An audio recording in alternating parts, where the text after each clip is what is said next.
Hello everyone, this is Dr. Shijun Wang. In today's video, I am going to talk about how did I become a professional musician, a college professor, and then a concert pianist. Since the Chopin Etude series, many friends and musical colleagues has been messaging me and asking me about my music education. What year, what age did I start, and how many, what pieces did I learn at certain ages, and how long did I spend on some of the pieces I performed. And I felt that it's probably very helpful for a lot of young pianists, young musicians, to learn some of my experiences and also some of the heavily priced lessons that I paid for regarding to this musical profession. Something I should have done, something I should not have done. I would like to share all of that with you guys. I was born in 1987. I started learning the piano when I was 4 years old in Shenyang, China. And Shenyang is a pretty big city. That's where Lang Lang's hometown is also. And I have to say, the success of Lang Lang really made it so popular, made like piano learning so popular in my city that a lot of kids my age started learning piano when they were young. And also, Shenyang has a conservatory. That's where I went to my junior high and high school. I went there for my junior high and high school education. It's one of the only 9 conservatories in the whole country. So I was really lucky to be born in a big city that has a professional music school in the city. However, I did not start learning the piano with a college professor or with a professional musician. I started with like a neighborhood teacher who teaches accordion. So he was not even a piano major. He doesn't play the piano. He teaches and plays the accordion. But then he taught me theory. He taught me some basic piano things. And that's how I spent my first 5 years learning the piano. And you can imagine, I mean, I was working hard and I was lucky enough to have my father who really dedicated a lot of his time, his energy, and his financial resources in helping me with my musical dreams. My dad is a music lover. He's not. He's actually electric engineer.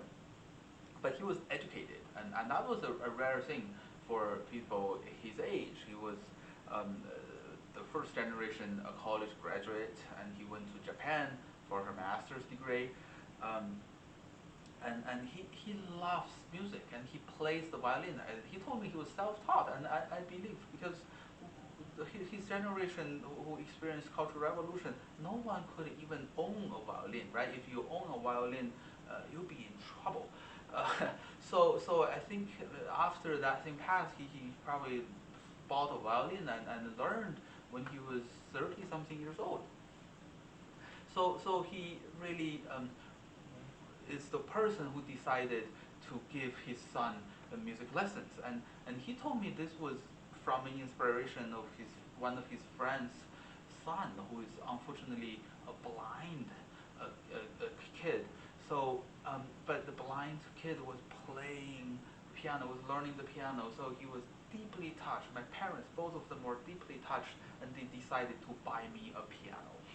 And the price of the piano back then will cost them almost a year of their salary. So, but they did it anyway. I think they borrowed money from my grandparents, and then they bought the piano for me. And then I started the lesson with the accordion teacher. Um, and I did probably 20 to 30 minutes a day for the most part, probably for the first 6 years of my learning. So nothing like the stereotype Asian pianist who forces their kids to play like hours and hours. I did at most 30 minutes.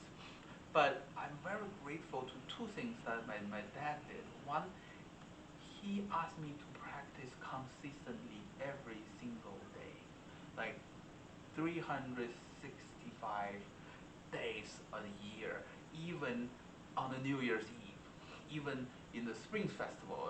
For those of you who know anything about Chinese culture, right? That's the biggest festival we celebrate. All the kids, or my sibling, not my cousins. I have no siblings. My cousins, we gather around to our grandparents' house. We play all night long, um, and I have to do my 30 minutes before I leave to see my cousins. And the other thing is, my father kept making notes. He takes notes of every lesson I was into, and he teaches me basically because as a 4-year-old, 5-year-old, I probably couldn't understand everything the teacher was telling me. So he took notes and he taught me. And with the 30 minutes practice time, he was always with me. Um, and I remember once we were moving to a new apartment, and we were gathering stuff, or getting rid of stuff, and the notebooks that my father took, like full of handwritings on each lesson's stuff that I need to pay attention to, really was like probably as high as I was back then. So I'm very grateful for my dad who really dedicated so much of his time, energy, and financial resources to get me started. But no way we were thinking I would be a professional musician. My past was probably he thought I would just go to a normal middle school, high school, and then have the college entrance exam, and then do some majors. He was an engineer, so maybe I would end up doing STEM, right? Doing a science major. But when I was 11 years old, and that was 1 year before I went to middle school, my dad asked me, he said, your level is not so high, but I think you have a chance if you want to get into the professional music school, the Shenyang Conservatory attached junior high school. But if you want to try, then we have to go find a real piano teacher, piano professor who can teach you. Or we can give up piano now, since now you can play something, right? You can play some beautiful pieces, and then we focus on the academic studies. And he asked me to decide, and to be honest, the first thing I thought was, so many days I spent like 30 minutes, even on the day of New Year's Eve, I have to spend the 30 minutes. I don't want to give up. So I said, yeah, I want to continue learning piano. So he really tried his best to contact friends and introduce me to a teacher, but really a real piano professor, who taught me a couple of lessons. And she was not happy with what I learned. And he later on told me, like, you had so many wrong habits.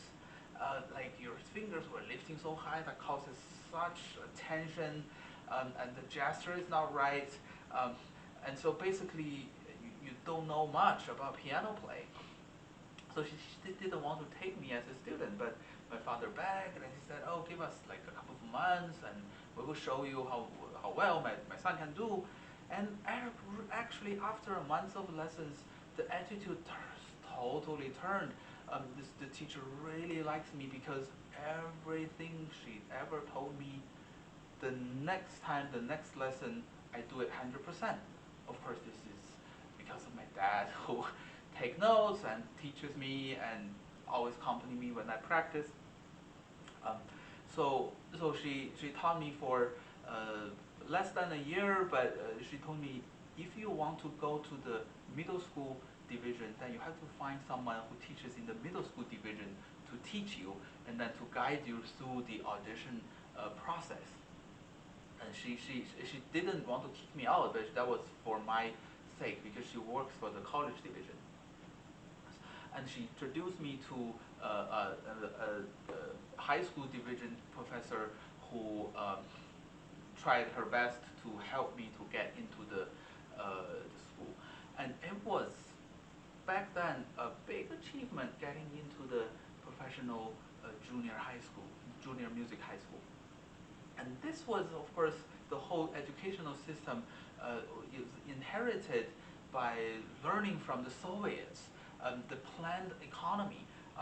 You don't take a lot of music students because everything's planned, right? You want most of the children to learn about science-based subject so that they can build stuff, right? They don't necessarily spend so much resources on people learning humanity and arts. And from the whole region, as I said, there were about only 9 music schools in the country. So that one music high school that I went to takes care of about 4 to 5 provinces. It's like equal something like the states. So 5 states only has one school, and they only take 15 children, 15 middle school students. And later on, I learned I was number 14 on their acceptance list because I spent so much time learning with non-professional musicians. So I was not the top of the choice, but I was lucky enough to get in. But these 6 years of learning in the professional school really turned my musical path towards the professional path. First of all, I developed my love of recordings and collecting recordings. I probably spent all of my money buying recordings. And probably by 13 years old, 14 years old, I probably got everything that is possible to get in my city. I had more than 5 or 6 pianists performing all Beethoven sonatas, right? William Kempff, Backhouse, Arau. Gilius had the Beethoven recording, but he didn't didn't do a couple of them, right? He almost did the complete set, Balloon. So I was grabbing everything I can. I was buying DVDs. That was the new thing back then. Horowitz playing rock third with Zubin Mehta, and everything. I just spent all of my time and energy and my money on those. And of course, for some of you who saw my Chopin Etude series, my favorite pianist was back then Dino Liparty, and still is. And then Ignaz Friedman, Coteau, that really I immersed myself into that. And also, I was very lucky to have a junior high school teacher who knows how closed our musical society is. The community is not having the most vibrant musical environment. So he encouraged us to go out and see. We went to Beijing to see like the first international competition there.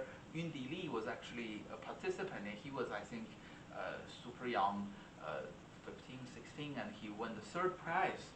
And Olga Kern won the second prize, but Olga Kern later on won Von Cliburn, and of course Yun Di Li won just Chopin competition. But they were really young, like just emerging rising stars. And I was like a kid, but I watched them competing and playing all this fancy repertoire that I've never heard of. So that was a big influence. And of course, we didn't have YouTube channel. We couldn't do online streaming.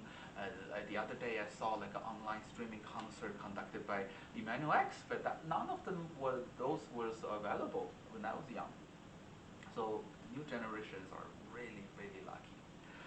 And they probably don't need to spend as much money as I spent. Like all that I had on buying recordings, because most of these you can find just with like if you pay some membership on Spotify, everything you can hear. And then the turning point of my early education is when I was in high school. There's three more years before I auditioned for college, and then there is this, in my opinion, one of the best piano teachers and pianists that I've ever met, Mr. Danwen Wade. who completed his education at Juilliard in the 80s, and he was actually one of Horowitz's last pupils. So he went to Horowitz and played for him about 40 times the last 2 years of his life. Um, and this was all mentioned in Mr. David Duval's book.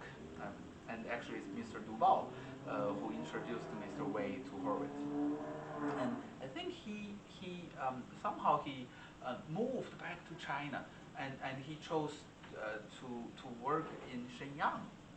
And I was so lucky to be able to make contact with him, and then started lessons with him. He taught me so much about American culture, about diplomacy, about how to play the piano, of course, about his stories, learning piano. His teacher was Mr. Cannon, who sadly passed away last year.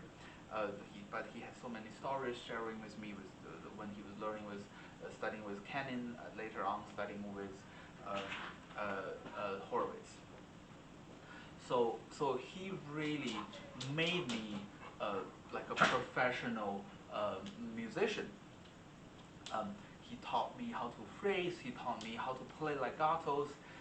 He taught me that it's not probably likely to be very wealthy to be a musician in our field, but then he said it's even harder to be starving because you will always have students, and then that turned out to be true. Uh, but one very funny thing that he told me is he said, "Oh, probably it will be not very likely for you to just buy a Mercedes whenever you want." Um, but then during my studies at Juilliard, after 2 years, I went back and visiting him, and he was driving this big fancy BMW. So I guess even him could be wrong. But then that's how um, he wrote me the recommendation to for my Juilliard professor, and he taught me all of those fancy repertoires that I later on prepared for my auditions. But one thing I want to mention and share with my YouTube subscribers is that the repertoires that I learned, like now that I thought, was so outdated when I was young. I was just learning after books of Thompson, and we all know that's something people used 100 years ago.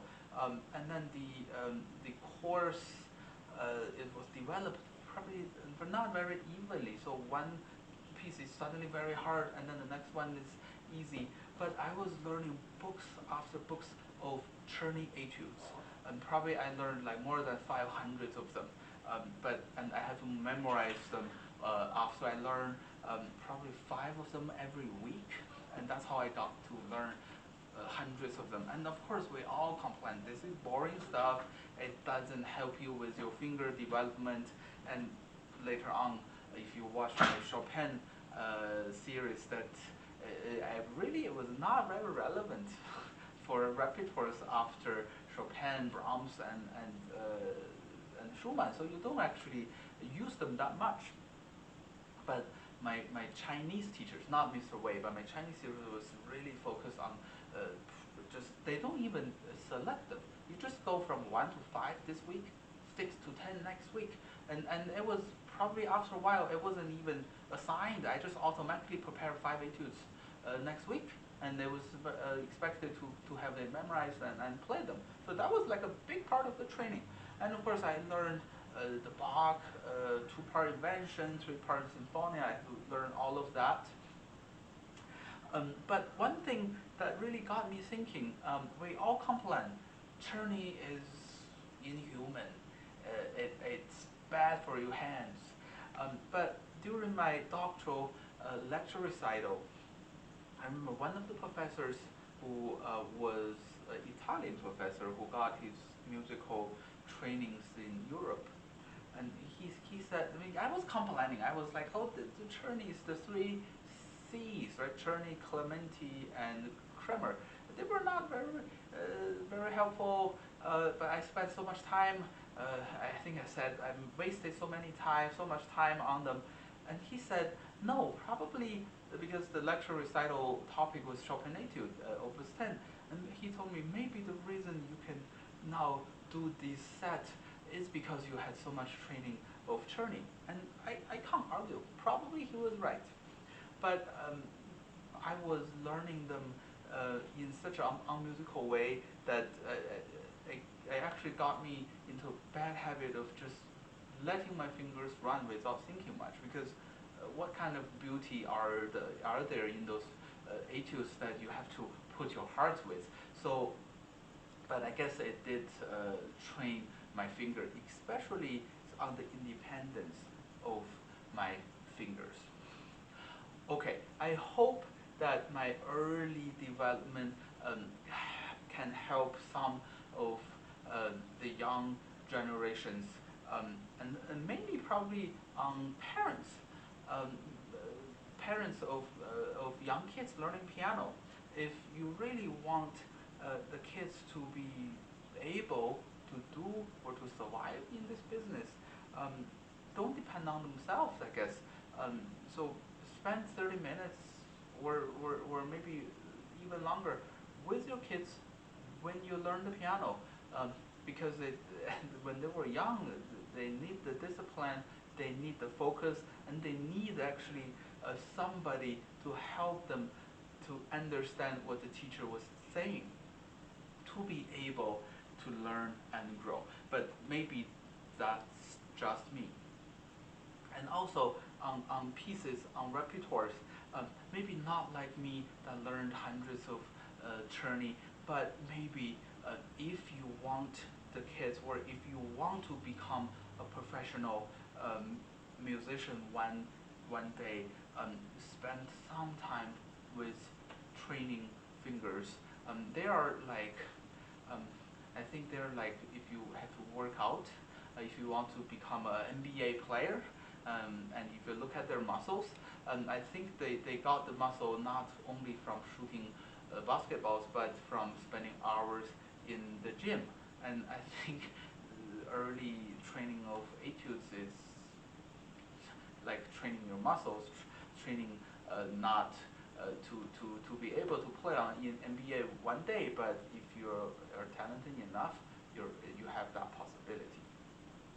Okay, in next video, I am going to share with you guys on how I started my Juilliard, how did I prepare my Juilliard education, how did I prepare for the audition, and how did I survive the 6 years of my training